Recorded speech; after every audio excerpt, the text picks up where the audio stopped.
ام المومنین سیدہ عائشہ رضی اللہ تعالیٰ عنہ سے روایت ہے کہ قریش کو بنو مخزوم کی اس عورت کی بہت فکر ہوئی جس نے چوری کی تھی۔ انہوں نے کہا کہ اس سلسلے میں کون بات کر سکتا ہے، یعنی رسول اللہ صلی اللہ علیہ وسلم سے۔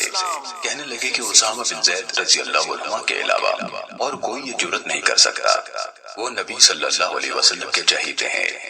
چنانچہ حضرت اسامہ رضی اللہ عنہ نے آپ سے بات کی تو رسول اللہ صلی اللہ علیہ وسلم نے فرمایا، اسامہ کیا اس حد میں سفارش کرتے ہو جو اللہ کی حدود میں سے ہے؟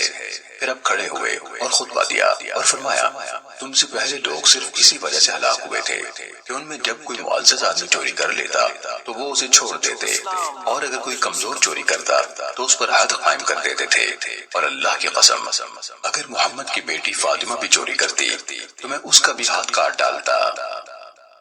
سننے ابو داؤد حدیث نمبر 4373۔